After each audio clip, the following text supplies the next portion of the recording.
Let's call this regular Ketchikan City Council meeting to order. Please call the roll. Bergeron.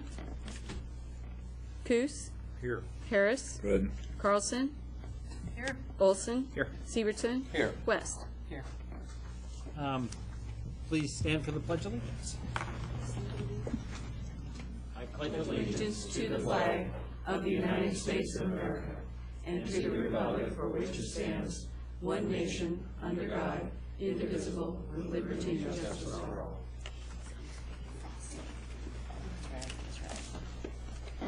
All right.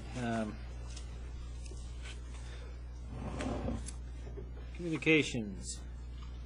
A request for a new business item on the Municipal League.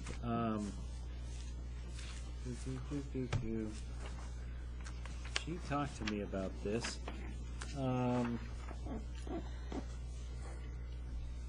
Okay, can we put that under consent agenda? Anybody have any problem putting that as number 5 on the consent agenda? The application to host the Alaska Municipal League in 2015. There's no money or anything to it. It's just to put in an app. That would be fine. Okay. And then request for use of Southeast Alaska Service Center parking lot for National Public Lands Day, U.S. Forest Service. Does anybody have a problem with them using the parking lot? Friday through noon on Friday through 5 p.m. on Saturday, correct? Carl, is that the one just down there where the only people they'll displace is the Discovery Center people? That's correct, Mr. Mayor. Okay. Do we have anybody against it? Okay, we'll go ahead and do that. All right, that brings us down to persons to be heard. Linda, come on up first.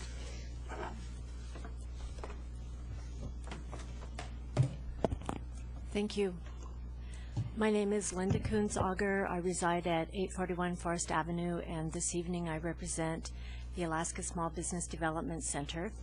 And in your packet under FYI A1 is our third quarter report, so I'm here to answer any questions should you have any. I'm also here to say thank you for your support. We appreciate it at the center. And as an update with what's going on, last week representatives from Ha'ani came to Ketchikan to present the Path to Prosperity program, which is a business competition. It is sponsored by Ha'ani and the Nature Conservancy, and the Alaska Small Business Development Center is a partner, as is the Juneau Economic Development Council and Southeast Alaska UAS. Sorry, little problem there in my brain. The competition I'm really excited about. The first phase is for budding entrepreneurs and existing business persons to apply online or through paper with answering questions on their business concept. So they will be rated on their business concept. It is heavily weighted to rural Alaskans in Southeast Alaska because the first 6 are picked from the rural areas, and then they're all put back into the pot, and another 6 are chosen. So Ketchikan, Sitka, Juneau, the larger cities, those people will have a chance to win the competition. So they choose 12 concepts that they like. Those 12 will travel to Juneau for a boot camp, and because they are one of the 12 at the boot camp, they will meet with other professionals, but the Path to Prosperity program works with them to build a good business plan. So I think every 12 is a winner because they get help building a solid business plan. 2 are chosen, and from those 2, they receive up to $40,000 in technical and I wrote it, technical and consulting. So I'm excited about that program. The deadline for submitting your app is September 16th, and people can apply online. They would go to p2pweb.org, or they can contact the center for more information. I am also here to let you know that from September 5th through the 13th, I will be out of town attending a Association of Small Business Development Centers annual conference. At that conference, I will be trained and certified in business exit planning, which I'm excited about. And it works both ways, because exit and purchase are, a lot of the strategies and analysis that you use when you are looking for a business are the same that you use when you're selling a business. So I think that it's going to be very valuable. And the Alaska SBDC is also honored to have been chosen and accepted to be a presenter at the conference.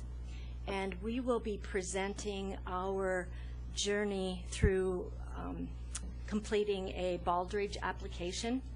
And Baldrige is a criteria for excellence program, and it focuses on leadership, strategic planning, customer focus, knowledge management, workforce focus, operations and results. And they have a Baldrige application for, and you may be interested in this, education, healthcare, manufacturing, nonprofit and government, service, and small business. And we were on the journey for 3 years. And so for 3 years, we focused on all of those areas and answered the questions.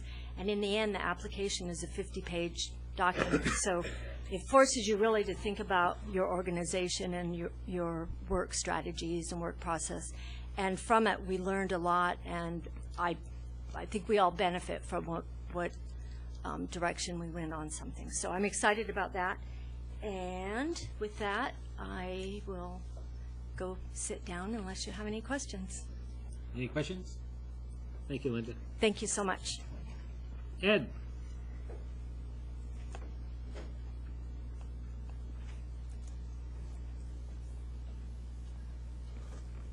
Good evening, Ed Cushing, Division Manager, KPU Telecommunications. As the council may recall, a few weeks ago you authorized KPU Telecom to extend an offer of employment to Victor Esposito to be KPU Telecom's new Network Engineering and Operations Manager. I'm happy to report to you, 1, he did subsequently accept, 2, he did relocate to Ketchikan, and 3, he's standing right there. Yay. So he is here. I'm very happy to report, and I simply wanted you to see that he is real and has a name and have face, and we're here. So thank you for that. Victor, I hope you like it. Welcome, yeah. Welcome. Great. Thanks for coming. Trey?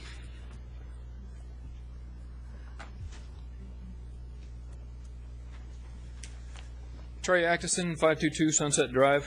Mr. Mayor, council members, just here to speak briefly today on the community priority list.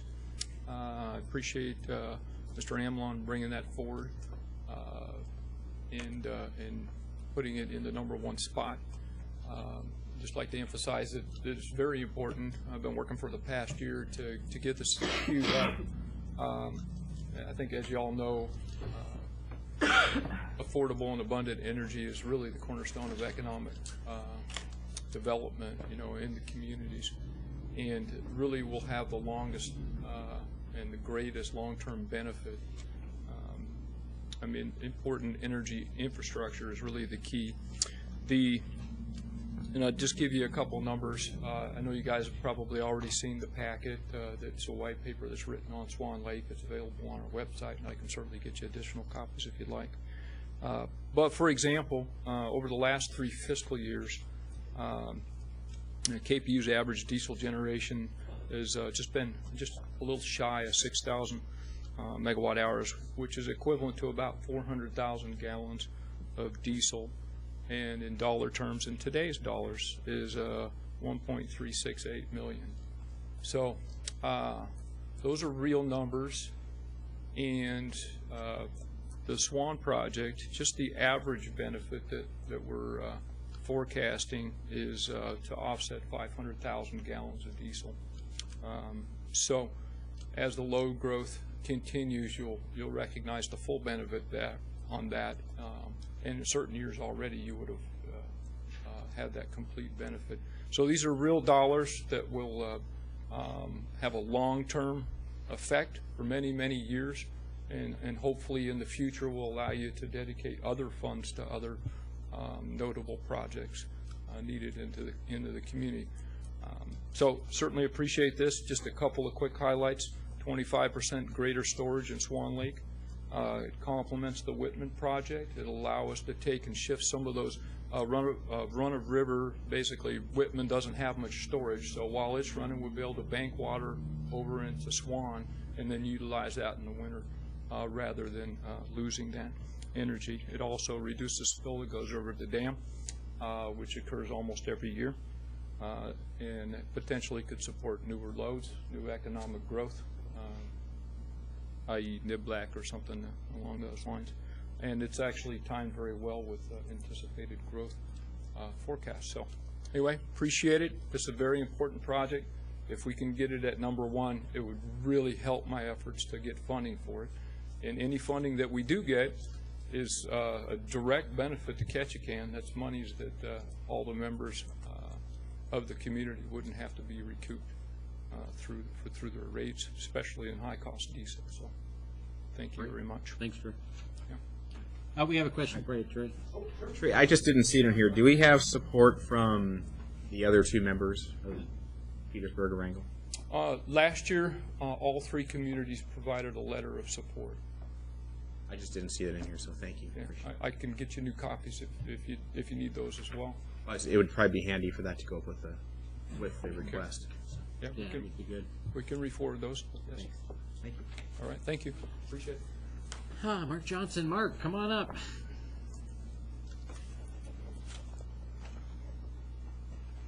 Good evening, Mr. Mayor, council members. Mark Johnson, BAM 2146 South Tongass. First off, I want to say I certainly support Trey's endeavors there with the dam. Makes a lot of sense to me, for whatever that's worth.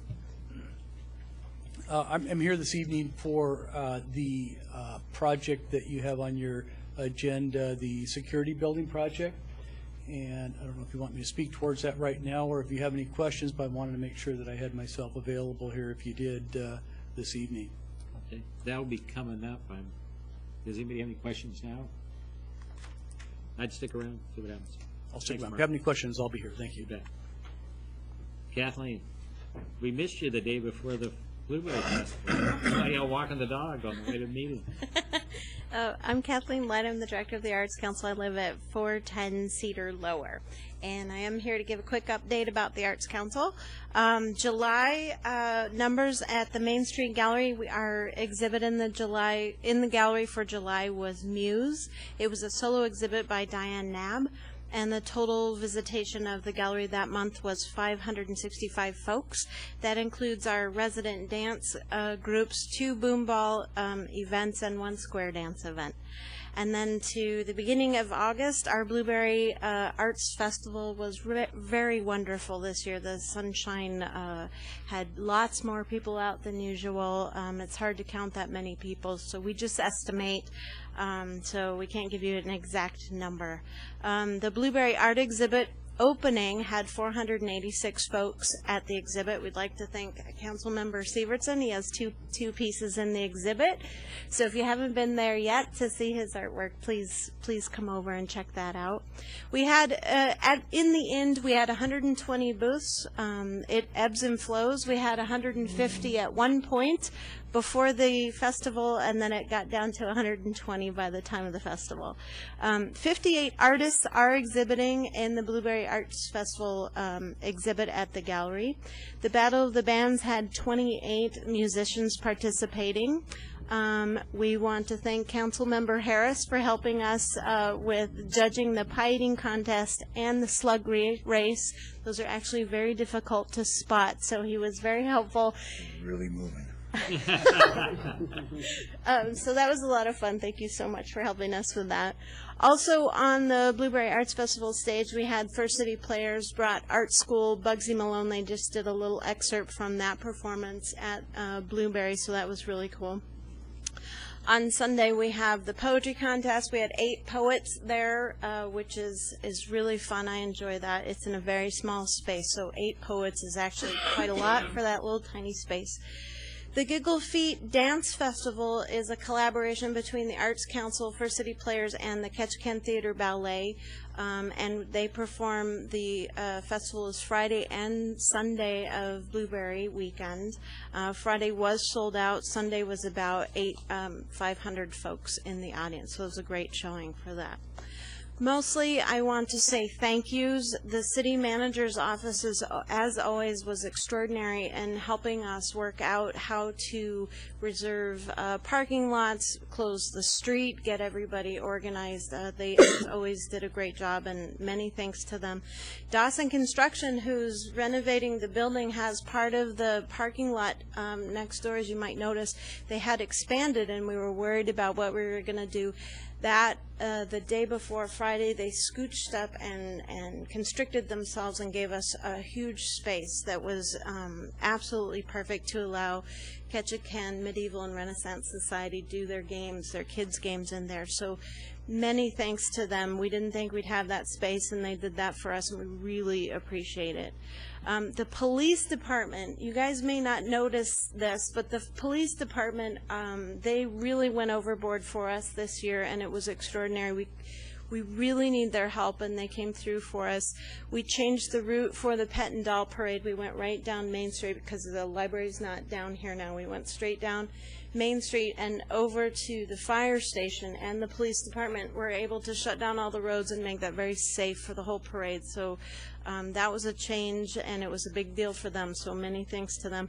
Thank you to the fire department who hosted the Pet and Doll Parade. That was a hoot. They had a fire truck out, and the kids were climbing all over it. I'm sure it was very sticky at the end, and they let us do that. This year, kind of sadly, is Michael Knabb, the museum director's last time to set up the Battle of the Band tent for us. He's been doing it since 2000, and we are going to miss him. He's probably the only one that actually knows how to set up that tent, so we're going to have to figure that out for next year, but many thanks to him. We're going to miss him. And KPU Electrical, they set up the electrical for us in that parking lot at the Methodist Church. Thank you to them. Solid Waste guys, as always, are so nice setting up the dumpsters, and the Public Works guy getting us all the equipment we need. So many thanks to the city. You guys, it's pretty extraordinary what the departments do to make Blueberry happen. That's it. Any questions? No, thank you very much. You've done a good show. I don't have a question. I have just a comment. I want everybody to realize that although she didn't do it by herself, if Kathleen hadn't been out there with that silly smile throughout this entire Blueberry Festival and driving people and getting things done, we would not have had the success that we had. She is a hell of a driving force. Well, thank you very much. Thank you. My operations manager, Anita Maxwell, actually is the driving force behind that. I'm just the cheerleader. So, but thank you very much. Thank you. All right. Nobody else has signed up. Is there anybody else who wants to address the council tonight? Seeing none, that'll move us down into consent agenda. We have consent agenda 5A through 5, since we added that issue. That one on the municipal league, and then B1. Do we have a motion? I move to consent. Moved and seconded. Madam Clerk, can you read the items? Approval of minutes, special meetings of June 13th, July 25th, and August 8th, 2013. Regular meeting of August 1st, 2013. 3-year memorandum of agreement for Berth 3 as needed vessel storage, Alaska Marine Highway System. Ordinance number 13-1731, amending the Ketchikan Municipal Code entitled Exemptions, in second reading. Designated legislative grant agreement, Medical Center addition and alterations, Phase 1. And the new item, resolution number 13-2521, supporting the Ted Prairie Civic Center application to host the Alaska Municipal League 2015 summer meeting. And amendment number 1 to the designated legislative grant agreement, reappropriation of unexpended funds for the design and construction of Beatty Substation to the Whitman Lake Hydroelectric Project. All right. Call the roll. Harris. Aye. Coos. Yes. Severson. Yes. West. Yes. Carlson. Yes. Olson. Yes. That passes 6-0. That brings us down to unfinished business. We have none, so it brings us to new business. 7A1, comprehensive annual financial report of the City of Ketchikan, supplementary compliance report section for the year end December 31st, 2012. Dirk, are you here? Come on up. We wait anxiously every year for your report. Yeah. Okay, good evening. My name is Dirk Richardson. As you know, and I represent the firm of Meekum Richardson and Company, and we were hired to do the your annual audit. And it's on page 15, the independent auditor's report, which basically what you pay us for is on page 15 of the financial statements of the CAFR. And I just kind of like to paraphrase some of it because they do a good job of summarizing what we do in an audit. Basically, we have audited the accompanying financial statements of the government activities, the business type activities, which is your enterprise funds, each major fund, and the aggregate remaining fund information for the city of Ketchikan as of December 31st, 2012. And the related notes to the financial statements, which collectively comprise the city's basic financial statements, as listed in the table of contents. And then it discusses management's responsibility for the financial statements. And management is responsible for the preparation and fair presentation of these financial statements in accordance with accounting principles generally accepted in the United States of America. This includes the design, implementation, and maintenance of internal control relevant to the preparation and fair presentation of financial statements that are free from material misstatement, whether due to fraud or error. So that's management's responsibility. And our responsibility is to express opinions on these financial statements based on our audit. And we conducted our audit in accordance with audit standards generally accepted in the United States of America and the standards applicable to financial audits contained in governmental auditing standards issued by the Comptroller General of the United States. Those standards require that we plan and perform the audit to obtain reasonable assurance about whether the financial statements are free of material misstatement. And it goes on to talk about the things that we do. We select certain procedures dependent on our judgment, and we assess the risks of material misstatement of the financial statements, whether due to fraud or error. Making those risk assessments, the auditor considers internal controls relevant to the entity's preparation and fair presentation of the financial statements in order to design audit procedures that are appropriate in the circumstances, but not for the purpose of expressing an opinion on the effectiveness of the entity's internal control. And the audit also includes evaluating the appropriateness of accounting policies used and the reasonableness of significant accounting estimates made by management, as well as evaluating the overall presentation of the financial statements. And then we believe that our audit evidence we obtain is sufficient and appropriate to provide a basis for our audit opinions. And you get what we call a clean opinion. And in our opinion, the financial statements referred to above present fairly in all material respects the respective financial position of the governmental activities, business type activities, each major fund, and the aggregate remaining fund information of the city of Ketchikan, the respective changes in financial position and cash flows for the year then ended in accordance with accounting principles generally accepted in the United States of America. So that's generally that's the basic financial statements. And it goes on to talk about the required supplementary information, which is the budget reports and the MD&A, and then the supplementary schedules in the back after the footnotes, and then the statistical schedules in the back that aren't part of the audit, but they're prepared, and we look them over and we compare some of the information to the data in the financial statements to make sure that they look reasonable. So you got a clean opinion again. And then the other report we report on is the compliance report section, and that's the federal and state single audits. And we're required to report significant deficiencies and material weaknesses, of which we noted none. So you essentially had clean opinions there. The schedules of financial statements are included. The state, you had $21 million worth of expenditures, and that's on page 2 of the compliance report. And on the state, you had, on the federal, you had 1.9 million in expenditures that we audited. And we're required to audit that. They have specific compliance supplements that we have to follow that's different than the supplements for than the auditing standards for the general audit.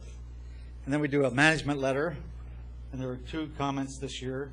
I mean, you can read them. They speak for themselves. They had to do basically with grant testing.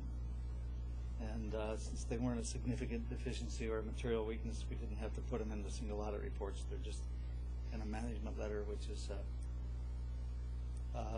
less significant than the main compliance reports here. And then the final thing that we do is we do auditors' communication with those charged with governance. That's a new thing that's come up in the last 3 or 4 years, where we have to directly communicate with the council and say certain things beyond the reports. So it talks about significant audit findings and a little bit about the estimates we have to do involving depreciation, lives of assets, and claims, estimated but not incurred claims that the city has, and their allowance for doubtful accounts for the receivables. And we attach that past adjustment sheet and talk a little bit about when this year we talked a little bit about the implementation of the new accounting system and the challenges that brought, as well as the change of where we perform the audit procedures over at the museum instead of here at the City Hall or Redmond Hall. So that's all I had to say. Anybody have any questions for Dirk? Bob? Dirk, so the new accounting system, is it going to be easier for you to work through these numbers and stuff as time goes on? Well, I don't know. I have mixed feelings on that. I'm not really a great tech person, so but I think the stuff is going to be there. You go to the computer and it's going to be there. I enjoy asking for a report and getting it handed in my hand. Say, here's your report. This is what you want. I want an analysis of this particular account, so they hand it to me in a report, and I can look at it real quick and ask them questions. And today, from here on out, I think I'm going to say, yeah, well, what about this guy? It's a new world. You got your computer portal. So I think, for the most part, people are pretty excited about it, and it's definitely a move forward. So I think it's a good thing. All right. Any other questions for Dirk? Thank you very much. Okay, and thank you for the opportunity to serve. You bet. Did we make a motion for No, this? sir. Oh, can we have a motion, please? Your Honor, Go ahead. I move that the City Council accept the comprehensive annual financial report of the City of Ketchikan, Alaska, and supplementary compliance report section for the year December 31st, 2012. Moved and seconded. Call the roll. West, Yes. Olson, Yes. Carlson, Yes. Harris, Severson, Yes. Coos. Yes. All right, it passes 6-0. That brings us down to the community priorities list. The legislature, do we have a motion? Your Honor. Go ahead, Marty. I move the City Council approve the City of Ketchikan and Ketchikan Public Utilities priorities for inclusion in the 2015 Community Priority List as detailed in the City Manager's Report dated August 7, 2013, and/or as modified by the City Council. Second. Marty, you got anything? I think it's a good list. It makes sense, and I appreciate that it's been put together this way. So I'm happy with it. Dick and then Bob. Yeah, I think this is a pretty good list. I guess there's a couple of questions I've got. Very definitely, I think Swan Lake needs to stay at the top of it. But I'm still pondering, should we not ask for the other $5 million for the hospital? And someone has to coach me as to why we should stay out of it and why we shouldn't, because I think, like Peggy Wilson said in the paper about the bridge, if you don't ask for it, you don't get nothing. And so, if maybe Carl, what does our lobbyist say? About Mayor, it? if I could. Yeah. This was kicked around internally, both at the staff level, and we did have discussions with Ray. The consensus was we have a $43 million bond issue going to the voters. That, in addition to the money we have, should be sufficient to do the work that we intend to do if the bonds are approved. So we really don't have a use for that additional $5 million at this point on paper.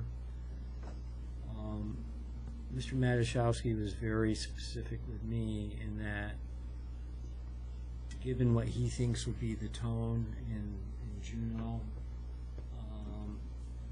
any discretionary projects that will be funded, any significant project, we'll be lucky if we get one community as a whole this year. So I didn't want to go back and try to position that $5 million for the hospital against the Swan Lake project, because I didn't know which would play more favorably up in Juneau. So I wanted the Schoenbar Chatham. That's not discretionary funding. If we get that, that will be under the municipal matching grant. So between those different factors, we just felt, let's not go back to the hospital and go back to Juneau until we're ready to do a second phase. Let's not forfeit our capital, so to speak, on a small $5 million appropriation when we may need something more significant down the road. Dick, anything else? Then the other question I have from the standpoint, and I guess I'm looking more community-wide, because to me, Swan Lake, the hospital, and I'm going to say the shipyard are economic drivers, and so I don't know what the shipyard may need. And maybe the lobbying committee is going to come up with this and average it out, but to me the shipyard is an important player in town. I've reviewed the borough manager's list, and the shipyard is included on his list. So Okay. I assume the borough will take the shipyard into consideration when they rank their priorities, and then it will go to the lobbying committee, and they'll do the mix as they see fit. Okay. All right, Bob? Yeah, I just wanted to compliment Carl. I think that is an analogy of our endeavor going north is pretty much on the money, and submitting the two projects to the governors is probably reasonable. I think that if we get too many priorities out there, we don't have priorities, and we're gonna suffer because of that. So I think that if we can narrow them down and keep them pointed, I think we're in good shape. Matt? Yeah, my concern is back to the hospital though as well. Not so much with the $5 million, but understanding that we're not ready for phase 2 yet. Isn't it a good idea at this point though to start setting the seed for phase 2 and maybe have a priority number 6 of the $18 million for phase 2? My experience, Councilmember Olson, is we were very fortunate to have a $15 million appropriation last year. Until we can show that we've got phase 1 either going, and it's going to be constructed in earnest, we're not going to get much attention from the legislature if we can't show that. So, and I can't even define, I have a general definition of what phase 2 is yet, but we need to get a little more down the road and get that project moving.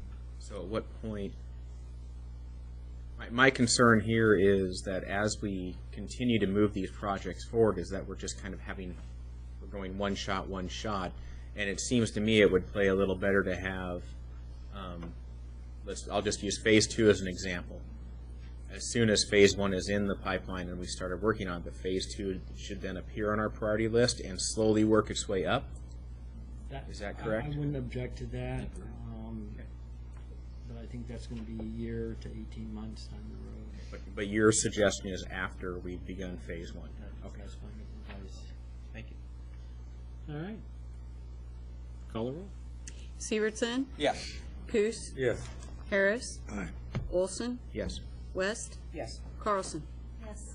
All right, that passes 6-0. It brings us down to item 3, rejecting the bids for contract 1310 Berth 2 Port Security Building negotiations of an agreement for the construction of the facility, BAM LLC. We have a motion. Your Honor. Go ahead. Pursuant to section 3.12.035, D and 7, the Ketchikan Municipal Code, I move the City Council reject all bids for contract number 1310 Berth 2 Port Security Building and authorize staff to negotiate an agreement for the construction of the facility with BAM LLC. Said agreement to be submitted to the City Council for formal consideration and approval. Second. Moved and seconded. Bob? Yeah, I think that the original bid came in a little high from where we're at, and I believe that if Steve will come up, I think that they've been working on a plan to see if we can get this thing in the queue and going and negotiate a better price on it. So, if If you would, Steve, would you elaborate a little bit on what we're going to be looking at here through the negotiations? Through the mayor, yeah. Port and Harbors Director Steve Corporon. Yes, we've had a good meeting already with Mark Johnson from BAM and the engineer and the architect. And this was by no means an extravagant building, but we did have some quality in it to try and match the architecture of the KVB, the new building there. We had some clear cedar siding and the same style of the cedar trusses. But we've developed a list of things. I think we can come back with a much more palatable number. But I don't want to go through that. You know, if we don't have the blessing to do it, you know, we can go back out and redesign it and rebid it though. But we're going to lose a little bit of time. I'd like to get this one done this winter if we could. But I can read you a quick list of stuff that we're probably going to change if you're interested. It would be interesting then. I already mentioned going from the clear cedar siding to a tight knot, eliminating the trusses and just going with some simple 2x trusses up in there, and we'll probably, but to give it the nice look on the outside, maybe sister in some cedar ends on the exposed part of the eaves just to make it look nicer. Simplifying the little vestibule on the south end to keep the rain and the wind from blowing into the building where the crew's going to be, the crew entrance will be. We really can't put the door on the side due to how tight the side is there with all the vehicular traffic and the pedestrian traffic, but we can simplify that quite a bit just to keep the rain and the wind from blowing in.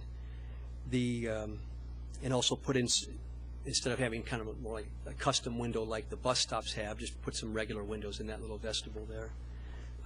Little things like deleting the snow guards. You know, the building's not going to be essentially used in the wintertime except for some light heated storage, so we don't need that. Doing away with the rain screen system, which on a lot of the buildings we build now, we try to do it, you know, to keep it holds the siding off the building a little bit, so you don't, if you do get leakage, it doesn't get into the building. Well, we can just go with a straight sheathing, eliminate the gray roof underlayment and the frog skin barrier, and just go with standard 30-pound paper. You know, more of a basic thing there. Reduce the roof insulation some, reduce the floor insulation some. You know, we're not looking to live in it in the wintertime, but we do need the insulation, especially if it's going to be sunny again like it was this summer. We're going to bake our crew.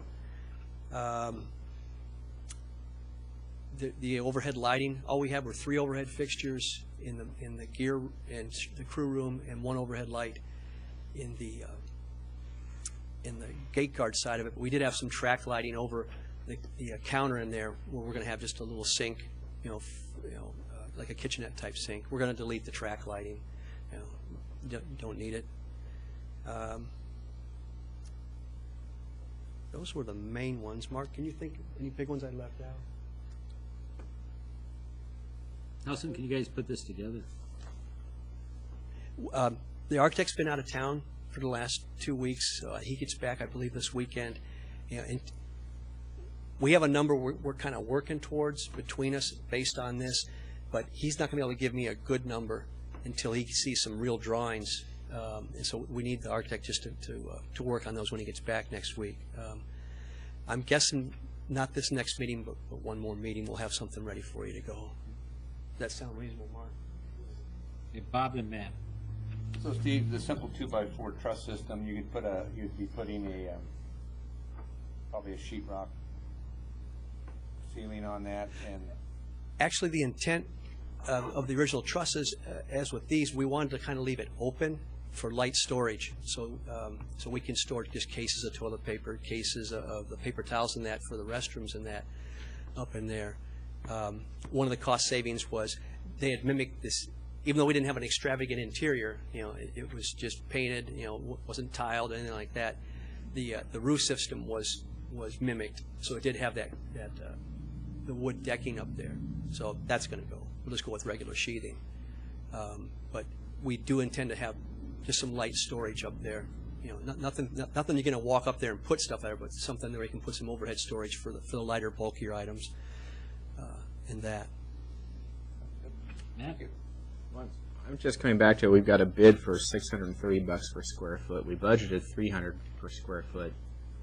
And in talking with contractors, $200 a square foot is for a nice home. So I'm trying to figure. We budgeted $300 a square foot, and I'm trying to figure out how that all doubled to $600 per square foot. And that 300 square foot should have taken care of everything. And that's what we're hoping for, but the reality is you don't pay Davis-Bacon wages to build your house. These little projects are really tough on this stuff. For example, the Portland Loop project down here, just the big fixture itself was $100,000. Just to install it and to build that bus stop they're doing next to it, that's another $70,000. So that's a $170,000 project for something, that's probably similar scope to what we have here. The restrooms the borough built at the airport a couple years ago, that was $250,000 for probably about a similar sized building. Not quite as many fixtures. We just have the sink and the water supply to there. Electrical stuff on this alone was almost $30,000, and it's not much because we didn't do anything real fancy. But I know I just replaced the power at my house. They put in a new box and the new wiring going up to a new thing. For a basic a day and a half of labor and that stuff, that was $4,000. And that wasn't Davis-Bacon, but that was just regular house stuff. The price of copper's up there too. So it's. So what are you guys shooting to get this down to?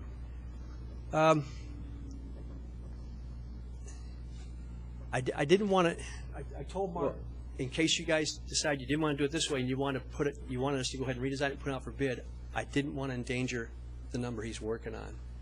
But if you guys are pretty confident you're going to vote to do it this way, then I think I'm comfortable to talk about a number. I mean, I don't know if I'm confident or not, but I'm having a hard time voting for more than $300 a square foot on a shed. So I wouldn't say anything until we voted. So okay. I'm asking you. We're not getting down to $300 a square foot. I just don't see it happening. But we're going to take a big chunk out of this, and something I'm a little more comfortable with. I know it shouldn't be a consideration, but we do have plenty of money in Phase 3 and Phase 4 for this, and it's all it's all head tax money. This is not any local taxpayer dollars. This isn't any federal grant money. This is basically the cruise ship passengers giving their money to the state, and they're giving it to us to build stuff for them on the dock here. All right. Dick? Yeah, Steve, you and I have talked about this a little bit, but I guess that when I do the numbers, my house is worth $1.5 million now, and I'm like Matt. I'm having a little bit of a problem with that number. Whenever this is nothing more than a utility building for us to put employees in and out of, and it's only used 5.5 months out of the year, so. I'm going to vote to have you go ahead and negotiate, but that doesn't mean I'm going to vote to approve what you negotiate. That's understood. Because I think that we need, I don't have a problem with the outside looking like the other building does. That's okay. And it might help if we understood what the difference in local wage rates are versus Davis-Bacon or whatever it is the state forces us to pay. That would help us understand why there's a difference there. But right now, even your $300 a square foot, I wish I could build a house like that. I understand. Yeah. I just wanted to comment that even though the funds, like you stated, aren't coming out of our pocket, so to speak, I think we still need to be very good stewards of the money that we do get from other resources. And just because, it's not your local money, I think it would be disrespectful to just say, well, it's someone else's money. We're using those tourists that come in all the time, and $300, $600, it's not our money. You know how I'm trying to say? I don't want to have that perspective in public. And that's why I hesitated to mention it, but I mentioned it more in case someone complained to you that we were wasting our local tax dollars. Right. And I understand that, too, but I think we need to be careful in how it's perceived. and I'm not a fan of wasting anybody's tax dollars.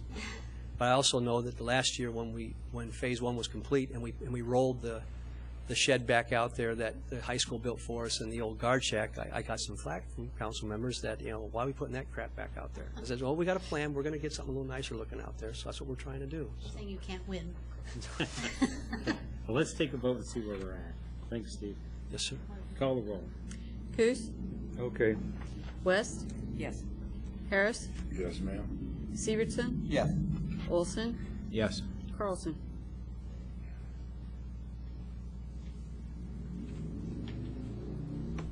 Yes. Okay, that passes 6-0. That brings us down to item number 4, and it's 1317-32, amending subsection of Ketchikan Municipal Code section entitled Imposition of Passenger Wharfage Fee, first reading. Do we have a motion? Yeah, Your Honor. Go ahead. I move the city council approve in first reading ordinance number 131732, amending subsection D of the Ketchikan Municipal Code, section 13.10.030, entitled Imposition of Passenger Wharfage Fees, and establishing an effective date. Second. Moved and second. You want to add anything, Dick? Not really.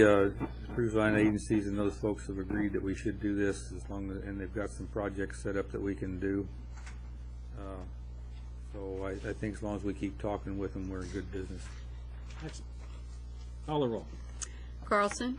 Yes. Harris? Aye. Olson? Yes. West? Yes. Severson? Yes. Coos? Yes.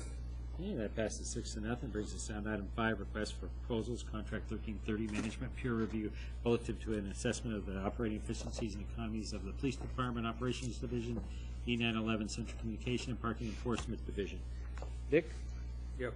Your Honor, I move the city council approve and or revise the draft request for proposals and a statement of qualifications for contract number 13-30, management / peer review relative to the assessment of the operating efficiencies, economies of the Police Department Operations Division, E911 Central Communication Division, and the Parking Enforcement Division as determined appropriate by the City Council, and direct the city manager to release the solicitation in accordance with standard city procurement policies.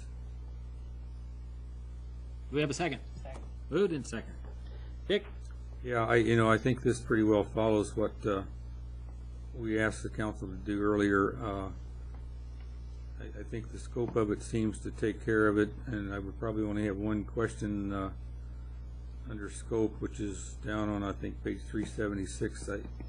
I think how does it relate, Carl, to the organization of the is it going to look at the organization and how it's set up and different things too? Is that part of the broad scope? That's the intent, Councilman. Okay, okay.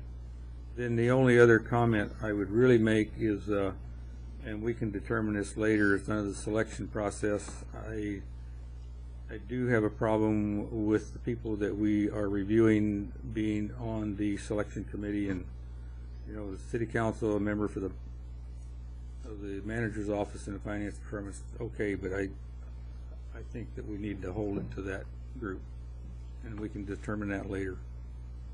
Okay, anybody else? Pat? I'll just say it again. In a year where we're asking our city manager and the departments to keep a zero increase, we're adding costs to departments. So. Okay, anybody else? Call the roll. Severson? Yes. Olson? No. Carlson? Yes. Coos? Yes. Harris? No. West? Yes. That passes 4-2. That brings us down to item B1, implementation of energy conservation efficiency program. We have a couple things here. Now, Carl, you want to direct me on each one of these?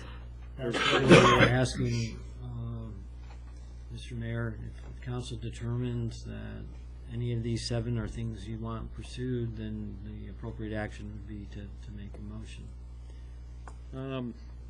I guess if council members have certain, I don't know if members want to talk about which ones they like, or if somebody just wants to whip up motions. There's a couple here that I'm not ready to get into on reversal tiered residential rates and the new commercial stuff, but I'm sure interested in number 1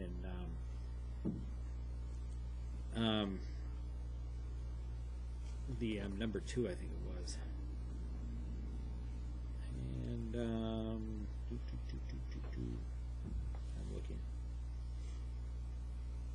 On the 7, the only thing I had a question on, Carl, can't we just do that I mean, we already did some switches on 3rd Avenue. Why do we need to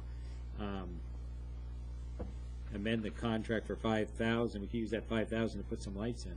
Well, I think what we're trying to do is develop a scope of work on a system-wide basis, Mr. Mayor, to get an idea of what it's going to cost to convert the system over to a complete LED system. So you might have something that you can look at when we present the budget in November. Okay. All right, go ahead, Bob. Yeah, I had somewhat of the same question. I didn't know if our utilities was capable of giving us that same number and come up with a plan of what they were able to implement. That would be one of the things is our crew size and the workloads and how we can go about this in a timely manner that works in-house. Mr. Mayor, council members, Tim McConnell, KPU Electric Division Manager. We could do that. We could use the 5,000 to buy lights, by about maybe per 1,000, maybe 3 lights or so, or 4 maybe. But these people are experts at it, and in talking with them, I thought that maybe just the purchasing angles, the particular brands, we might be able to benefit that way. But that's the total argument. I think we could do it without it, as you say, one track at a time, but they might have some insights that could erase that 5,000 very easily. Thank you. I have no problem. Carl, on number 6 on that state and federal grant applications for the heat pump technology, exactly what are we talking about? Encouraging people to put heat pumps on, come up with grants so they can buy them cheaply? What do we? There are a number of federal and state grants out there that if you're interested in promoting energy conservation for residents, money's out there for us to set up a program. I'm just pulling numbers out of the air. Like if you want to convert to a heat pump, the utility might put $2,000-3,000 up towards the cost of that heat pump. We would be using the grant funds to do that. That was the intent. I sort of like the grant. These folks are experts in trying to go out and secure that money. Now, having said that, I caution you, we got a federal sequester, and you know what the condition of the state is. That funding is much more restricted. If I might, Carl, there's a new angle to that too, and that is with the expansion of SWAN, we know the cost per kilowatt hour of energy, how much that costs per customer to generate a new source. This is Swan Lake is probably the cheapest increment of additional energy that we're going to have.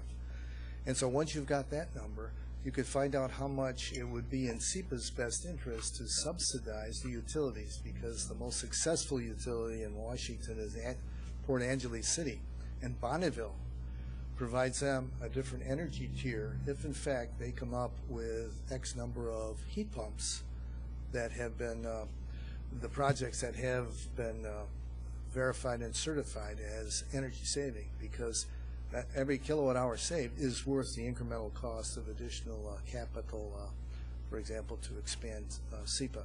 So the PR program that might be required to convince the SEPA board that this is in fact worthwhile, it's another source of really storage, because you're reducing the amount of energy.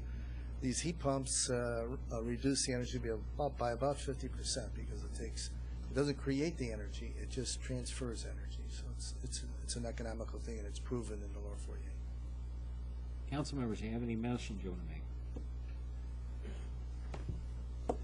Your Honor. Go ahead. As motion 4 states, and the other rates that we're looking at, ask them to go out and take a look at those and come back to the council with recommendations for consideration. And I think we need to do that. The reverse tiered, I think that makes some sense to us, and then a industrial rate, at least for something for us to look at on paper and try to figure it out going forward. So I think I'm in favor of those at this point. Doesn't the reverse tier, though, I guess people are putting in the electric to get cheaper costs, and so what we're going to say is you just invested all that money into your thing, and now we're going to jab it on the rates because it's costing us so much energy. I just feel like I'd rather work on teaching them efficiency and saving first before I start hitting them with a rate because they've switched over.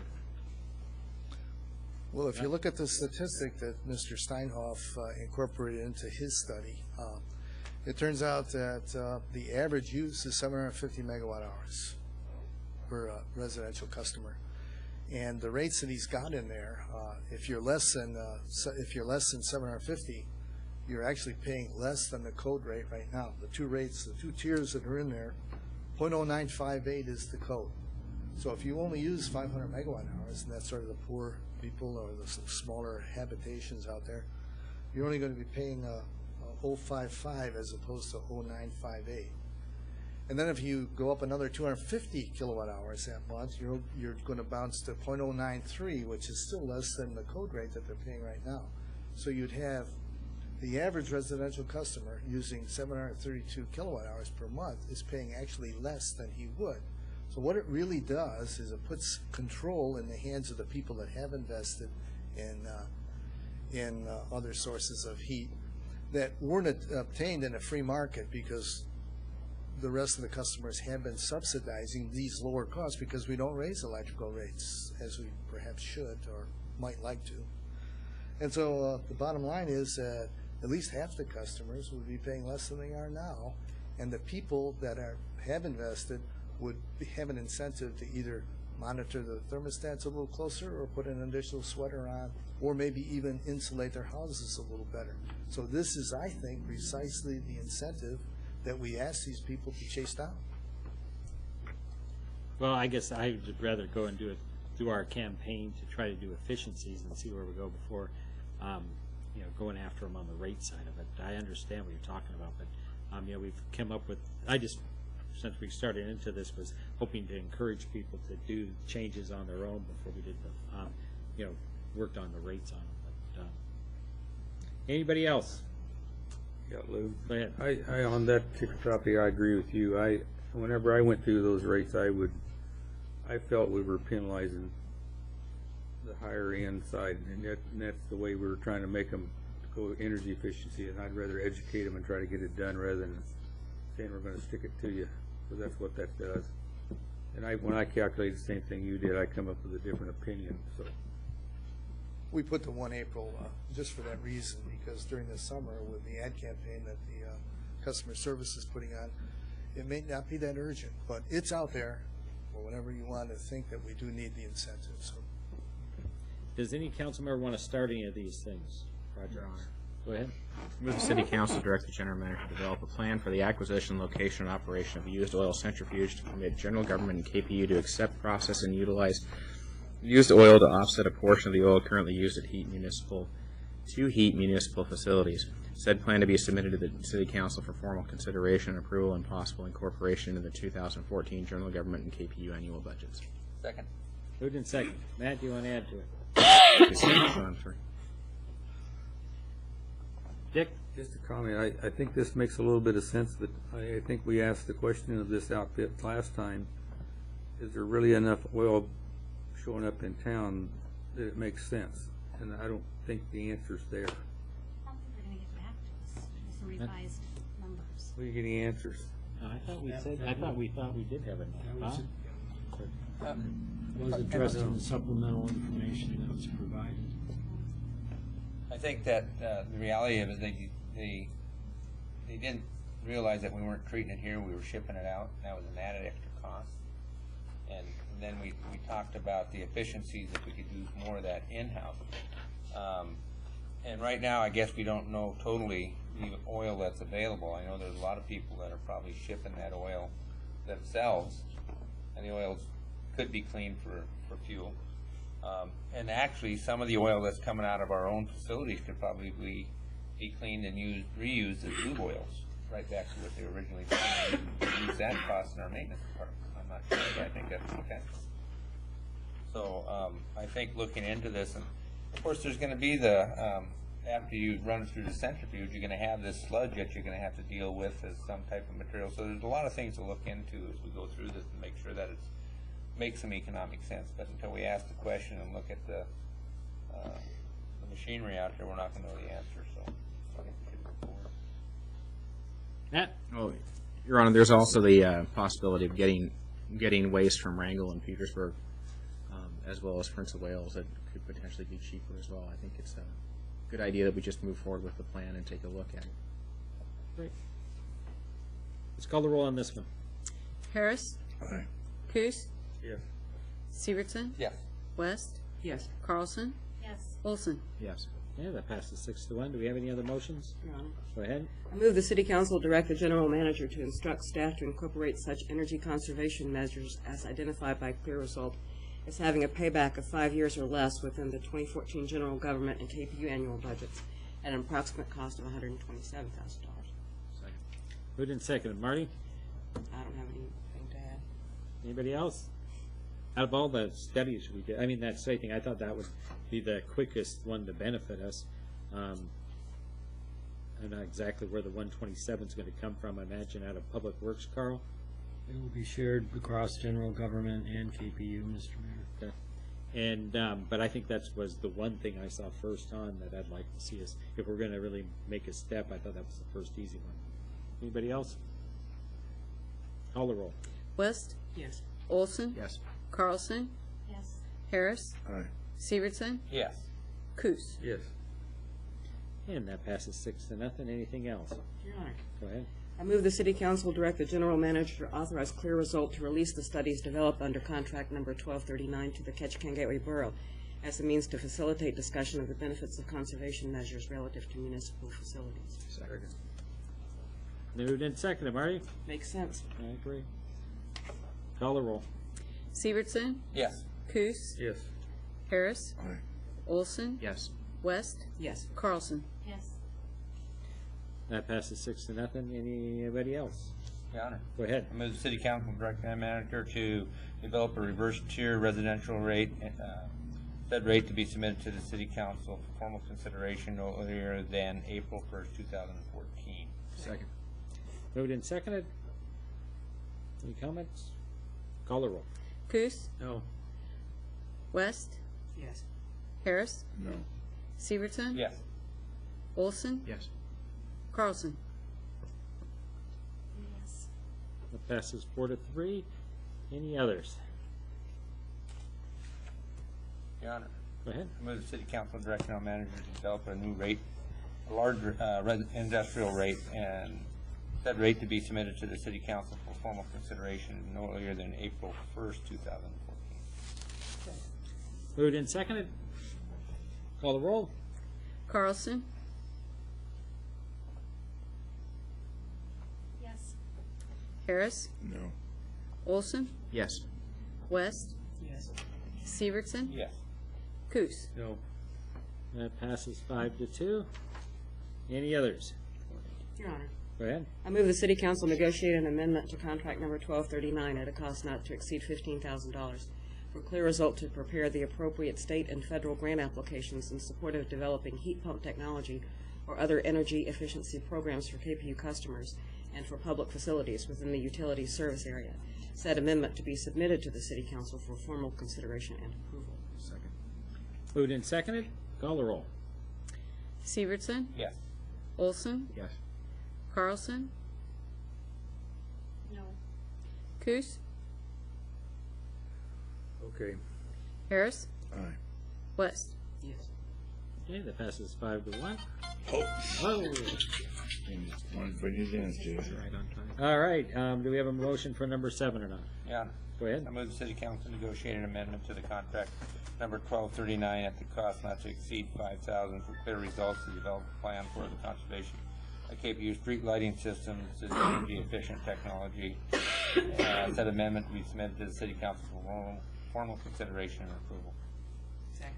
Moved and seconded. Call the roll. Harris. Okay. Coos. Okay. Severson. Yes. West. Yes. Carlson. Yes. Olson. Yes. All right, that passes 6-0. All right, let us set some direction. I thought we'd be hanging on those for a while. We're on the right road. Thank you, sir. That brings us down to item B2, sole source purchase microwave radio equipment and related services, NEC Corporation of America. Do we have a motion? Yeah. Go ahead. Move the city council approve the purchase of microwave radio equipment and related services from NEC Corporation of America at a cost not to exceed $368,387, established at 10% contingency, an amount of $36,838, bringing the total to $405,225. Authorize the funding in the amount of $405,225 from the Telecommunications Division Microwave Link Prince Rupert Capital Account, and direct the city, general manager to execute the agreement on behalf of the city council. Second. Moved and seconded. Bob, do you want to add anything? No, I looked at the company and all the information about what they're doing, and I think we're right on step with getting this thing moved forward. So, thank you. Excellent. All right, call the roll. West? Yes. Olson? Yes. Carlson? Yes. Harris? Aye. Severson? Yes. Coos? Yes. All right, that passes 6-0. It brings us down to vouchers. Do we have a motion? Your Honor, I move for approval of vouchers for the Ketchikan Daily News in the amount of $2,684.40. Second. Moved in second. Call the roll. Hold on for a second. Let me get there. That's all right. Severson? Yes. Coos? Yes. Harris? Aye. Olson? Yes. West? Yes. Carlson? Yes. Okay, that passes 6-0. That brings us down to manager's report. Carl, do you have anything to add? I have one, Mr. Mayor, but I think it'd be better after if there are questions on any of the other reports. Any other questions on reports? Hearing none, Carl, you're on. Thank you, Mr. Mayor. My last item will just take a couple of minutes.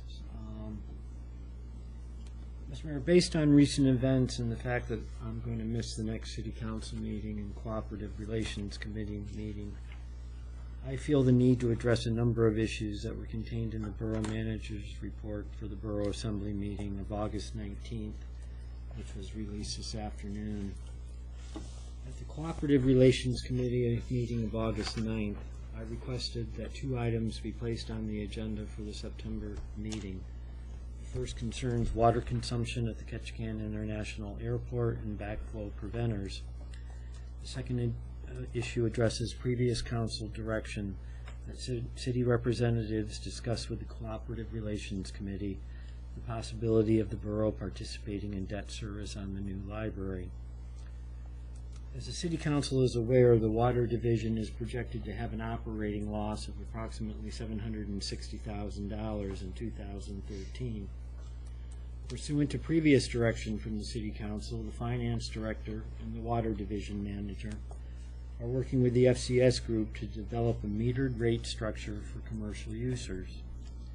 For some time, city staff has had concerns that the borough is consuming excessive water at the airport, perhaps as much as 750,000 gallons per month, to achieve minimum standards for treatment of its wastewater at city facilities. Staff believes that such quantities are being consumed due to a non-working dilution activator valve on the borough system.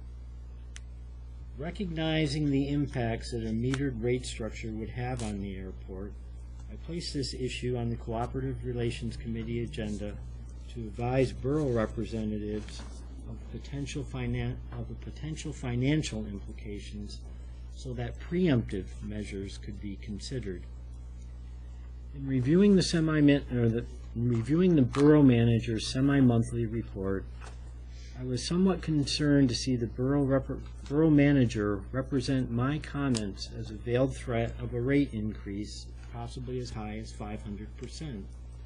That was not my intent, and I was disappointed that the borough manager didn't make the effort to contact me before making such a representation to the Assembly. Based on what we believe to be the current consumption, the airport will likely be placed in the larger commercial class of customers under the potential new rate structure. If a cost of service approach is phased in, as has been previously discussed with the City Council, the projected rate increase for this class of customers is estimated at 11%, not the 500% represented by the borough manager. It's true that the borough will likely pay significantly more than it does now as a result of the quantities of water being consumed. That's why the issue was placed on the agenda for the next Cooperative Relations Committee. The intent was to draw attention to consumption, not rates. I'll acknowledge that while the borough did request a copy of the draft of service report that is being prepared, staff declined to provide it solely because it has not yet been finalized and presented to the City Council. The borough manager also represented that I had asserted that the borough would be compelled to pay significant sums to address, and I quote, missing or defective backflow preventers at water or sewer utilities serving the airport, unquote. I made no such remarks, and this can be confirmed by the city clerk, who transcribed the minutes of the meeting. This item was placed on the agenda as a result of the city's failed attempts over several months to secure from the borough the inspection reports that documented the installation of the backflow preventers and that they were working properly. Not surprisingly, following my request to have this item placed on the agenda, the airport manager contacted the water division manager to assure him that such reports would be forthcoming. As of this evening, we have yet to receive the promised documentation. Regarding the library, at the City Council meeting of July 18th, I was directed to pursue with the Cooperative Relations Committee the possibility of the borough participating and paying for the cost of debt service on the new library. At its meeting of August 9th, I asked this issue be placed on the agenda for the September meeting of the Cooperative Relations Committee. The borough manager immediately responded that he would like to expand the discussion to include operational funding of the library as well. Prior to my raising this issue at its meeting of August 1st, the City Council approved the annual funding agreement with the borough for payment of library services in the amount of $422,570. In transmitting the agreements to Mr. Bockhorst, the potential of the borough paying debt service was briefly addressed, and I indicated that it was my intent to place this issue before the Cooperative Relations Committee. On August 8th, Mr. Bockhorst returned the agreements unsigned and indicated that future financial support for the library, and again I quote, shall be conditioned upon receipt of monthly reports at the earliest opportunity from the City of Ketchikan, providing meaningful measures of the actual use of the library by non-area-wide residents compared to 1. Residents of the City of Ketchikan, 2. The Ketchikan Gateway Borough School District, 3. The University of Alaska Southeast, 4. The reasonably estimated number of cruise ship passengers and cruise ship crew members, and 5. Residents of the City of Saxman. The borough manager went on to state that he was inviting the Ketchikan Gateway School District to participate in the discussions, and that once, and again I quote, agreement is reached on the proper measurement of services, those terms can be incorporated into the agreement for library services during the current year. I subsequently advised Mr. Bockhorst that I was unclear whether the city had such tracking capabilities and would be discussing this issue with the library director. A report addressing this matter will be forthcoming for City Council consideration at its meeting of September 5th, 2013, and will recommend that this issue be reviewed with the Cooperative Relations Committee. In the meantime, it is unclear if the borough intends to continue funding library services prior to the negotiation of a new agreement. Again, in reviewing the borough manager's report that was released today for Monday's assembly meeting, Mr. Bockhorst stated that absent direction from the borough assembly to the contrary, he intends to advise my office that the borough will not entertain a discussion of the borough paying a portion of debt service for the library, and that operational funding will be contingent upon tracking patron activity as I just outlined. In other words, despite my request to have the issue of debt service and Mr. Bockhorst's own request to have the issue of operational funding placed on the agenda of the next Cooperative Relations Committee, the borough manager is seeking to have formal positions established before the subjects can be reviewed and discussed by members of the Cooperative Relations Committee. Since I will not be able to attend that meeting, I felt compelled to advise the participating council members as to what they may expect. From my perspective, the stance the borough manager appears to be taking on the issues pertaining to the library begs the question why we even have the committee if one party has already established its position before discussions can even begin. Mr. Mayor, that's all I have. Thank you, Carl. You're welcome. All right, anything else on the manager's report? City clerk's file? Nothing, Your Honor. City attorney's file? Future agenda items? Me? Here. Go ahead. Your Honor, during the Cooperative Relations Committee meeting, there was a discussion that the borough is putting a resolution together to change the makeup of the lobbying executive committee to exclude managers.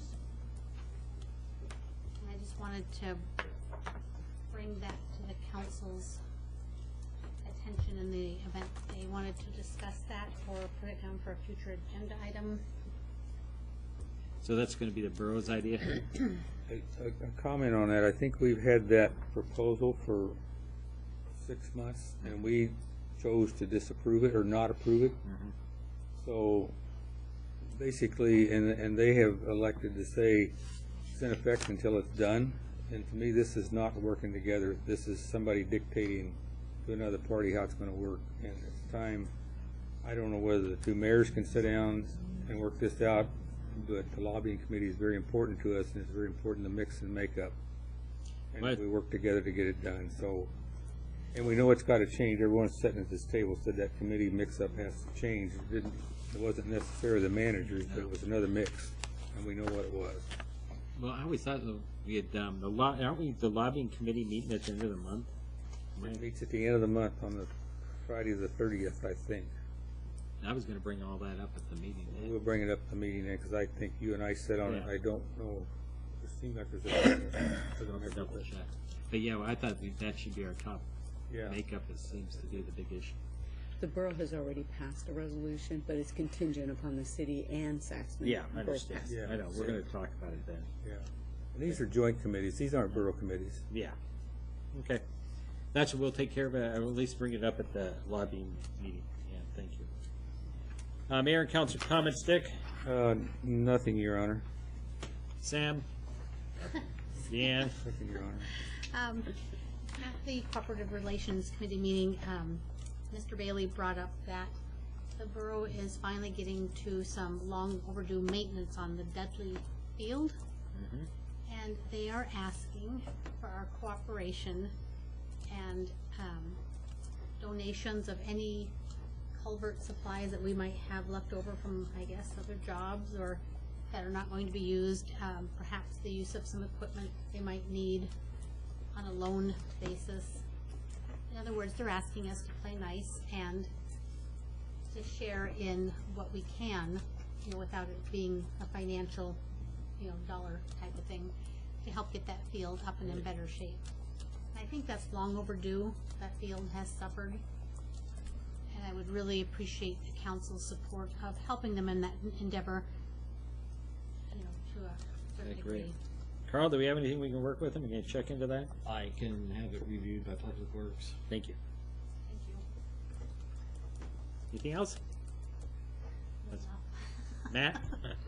Yeah, Carl, can you forward us the borough manager's report so we can see the comments that he wrote down that you referred to in your letter? I can do that. Okay, thank you.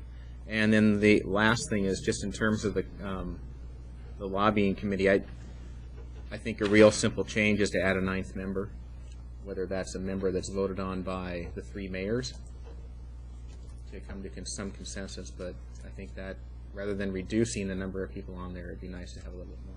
Maybe someone from the Chamber of Commerce. Well, I'm not saying it should be a business member. I'm not saying it should be a member from the school district. I just think that maybe making it an odd number of people would probably benefit it the most. And if the 3 if the 3 mayors in the borough got together, that those 3 could probably come up with somebody who could serve for 1 to 3 years or something. Thanks for that. As an idea. Yeah. Bob? Yeah, I've been doing a lot of boating here lately and been spending some time at the fuel docks. I took my wife with me one day, and they had a garden hose hanging over the side of the dock, and it was just running like crazy. She said, "How much water is that wasting?" I said, "I don't know." So a 3/4 inch garden hose at 60 pounds is 22 gallons per minute. Oh, wow. 1,320 per hour, 31,680 per day, or 7,600 gallons a month, just from a single garden hose being left running. That's the kind of water waste that we see going on. That water is coming out of Ketchikan Lake, of course, but if it wasn't being dumped in the water, that it may be extra hydro or something that we could be utilizing. So just everybody needs to think a little bit more about conservation and see what we can do. That was interesting. Yeah, boy. KJ. No, thank you. Marty. Yeah, I do have some comments. There was a front page article in the newspaper on Monday about the hospital, and it raised some questions and provided no answers. It was pretty heavy on opinion and pretty light on facts, so there's some things that I did want to say about it. The question arose about an urgent care facility and why we didn't have one. And if it had been looked into, it would have been apparent that you can have some sort of an urgent care facility with a population base as low as 40 to 50,000 people. If you want to have one that's open 10 hours a day throughout the year, you need a population base of between 150 and 170,000 people. So we don't have that. The medical center and the clinics have expanded the hours of the family and internal medicine clinics so that there are some evening hours. They've added a nurse practitioner to add additional same-day appointments, and Creekside has also extended their hours too to try to accommodate the people who might need urgent care rather than an emergency room. Another issue was regarding a detox. This was formally done by Gateway. They were the ones that did a medical detox. I talked with some people over there today. There's no state support for that here. An estimated cost would be between $300,000 and $400,000 a year, and that's only for the operation and would exclude any facilities cost. There was also a question about what contributions Peace Health has to the community. This last year, Peace Health provided almost $7.5 million in uncompensated care to the community. And what that means is if people need health care, they get health care. It's the largest employer, private employer in the city. This hospital has been rated in the top 5% of critical access hospitals in the country out of 1,300. Our emergency room is rated as a trauma 4 center, as are most of the hospitals in the state. The person who came from the state to evaluate our emergency room said that we do provide all the services that a trauma 3 center provides, and urged us to go ahead and apply for that designation. We would be the only level 3 trauma center in the state. There is one level 2 trauma center, that's in Anchorage. It's the Alaska Native Health Clinic, or the hospital there. There's no trauma 1, that's Harborview in Seattle. This hospital has got people that work there that are the most dedicated people I have ever worked with. They provide a lot to this community.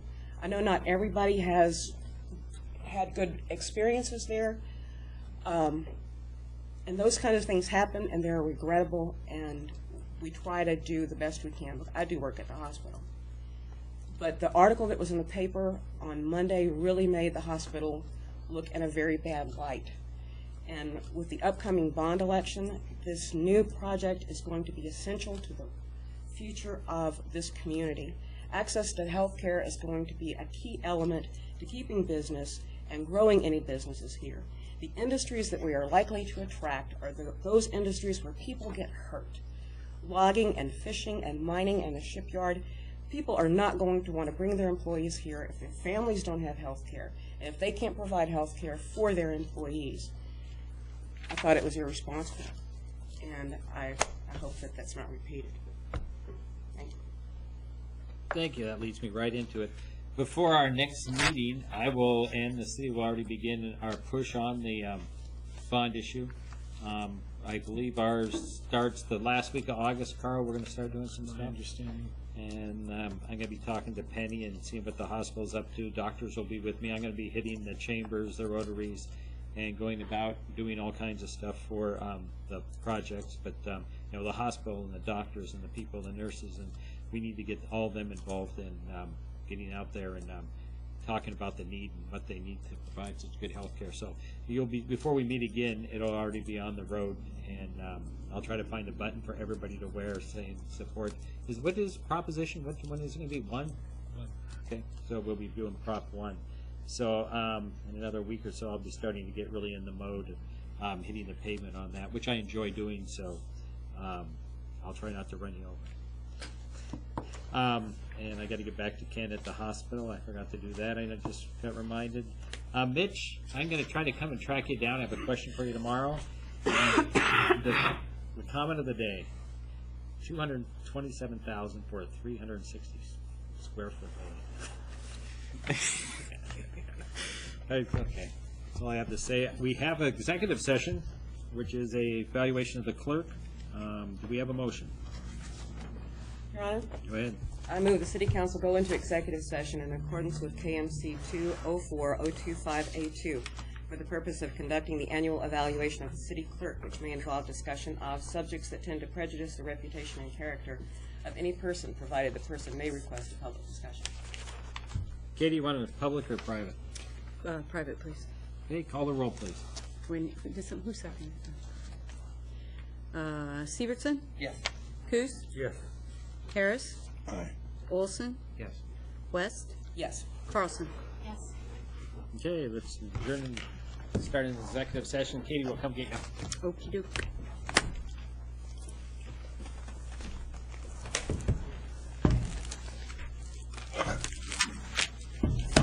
That sounds very, very. Oh, I know, it really is. Up on there, huh? And Jim's sick, you know. And I just keep wanting to hold the baby. Yeah. Oh, I know. Okay.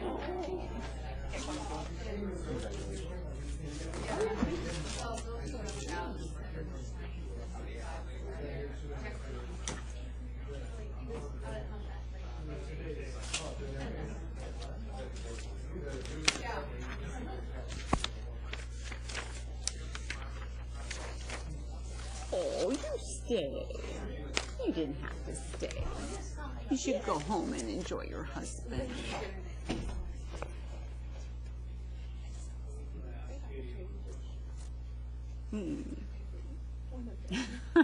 Thank you. Yes. So council comments are complete, right? Correct. They're just Yeah. Okay, so then it's safe to leave. You're safe to leave. And me too. Have a good evening. Your boss has left. Well, that's he did? Not for me.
All right, we're back in adjournment after doing the city clerk's evaluation. We have no other business tonight. Do we have a motion to adjourn? Yes. So moved. Hey, we won't see each other at a meeting for 3 weeks.